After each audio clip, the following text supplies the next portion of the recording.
Hi guys! Marami nga nagtatanong kung kamusta na at ano na nga bang nangyari sa bahay nga namin dito nga sa Canada. Kaya naman ngayong araw mag-empty house tour tayo at ang dahilan kung bakit wala nang nakatira nga dito sa itaas. Dito nga ako pumasok sa may backyard. Pagkapasok mo meron kang makikitang closet at yung half bathroom. At kung tatanungin nyo nga kung bakit wala nang nakatira dito sa itaas dahil bago nga kami bumalik ng Canada nakabili na sila ng sarili nilang bahay. Kaya naman ngayon pansamantala wala nga nakatira dito. Dito nga sa main level ng bahay, meron ngang maliit na deck. Eto nga din, pwede mo nga gawing kwarto o kaya naman sarili mong office. Nung nakatira pa nga kami dito, dyan nga ako nagla-live selling noon. At kung napapanood nyo na nga yung video namin noon na nandito pa kami sa Canada, panigurado, sa ulo yun na ito nga bahay namin. Ayan nga yung aming maliit na salas, meron dalawang maliit na bintana, pati na rin ito yung kitchen. Namiss ko na nga rin magluto dito, kaya lang, yung mga gamit nga namin, lahat nga nasa basement. At after dito nga sa ibaba, aakyat naman tayo sa itaas. Sa itaas, mula hagdanan, pati mga kwarto naka-carpet. At una na nga bubungad yung kwarto namin. Ito nga yung pinaka-master's bedroom at dito nga kami natutulog noon. Namimiss ko na nga rin tong kwartong to kapag umaakyat ako. Ewan ko ba, sayang-saya ako. Ito kasi yung pinakaunang naipundan namin dito sa Canada pero utang pa ha. Dito nga sa master's bedroom, meron kang sariling washroom, pati na rin walk-in closet. Alala ko nga bago namin nakuha tong bahay na to, malapit na akong mga anak kay Cassie. Nung wala pa kaming bahay, nakatira lang din kasi kami noon sa basement. Magkakasama kami, ako, si Alex, si Carlo, pati na nga rin si Sandro. At naisip namin, lumalaki na yung pamilya namin, kailangan na rin namin magkaroon ng sariling bahay. Itong bahay na to, meron ngang 4 na kwarto dito nga sa itaas. Ito yung dapat na kwarto ni Cassie, kaya lang, mga baby pa, kaya naman sa amin pa muna natutulog. At yung sumunod naman na kwarto, dito nga nag-i-stay si Alex noon. Kung mapapansin nyo nga,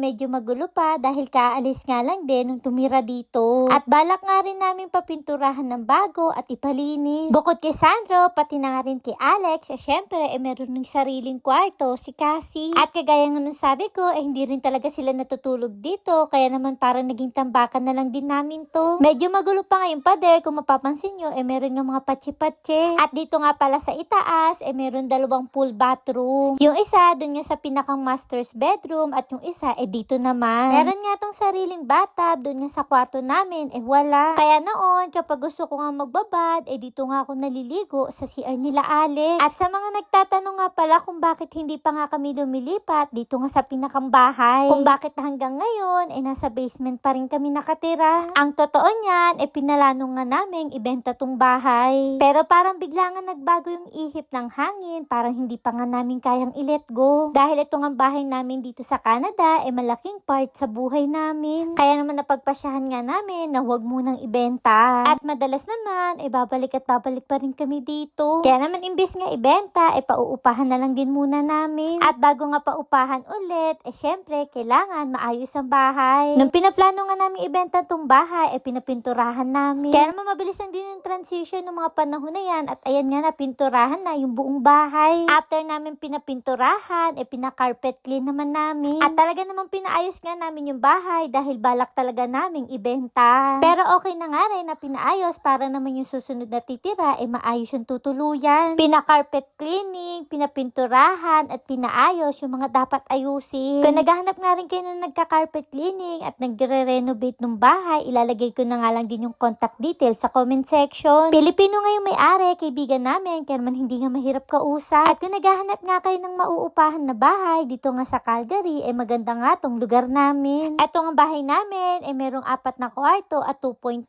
bathroom. Bukod sa 4 na room, meron nga rin din na pwedeng gawing kwarto. Meron ngang malaking garage, meron ding maayos na backyard na pwedeng pagtambayan ngayon ngang summer. At kung mapapansin nyo, maayos na nga tong bahay, napalinis na at napapinturahan. Tahimik din dito sa lugar namin at yung pinakang harap ng bahay, meron ngang playground. At yun lang naman, o siya, hanggang dito na lang. Bye-bye!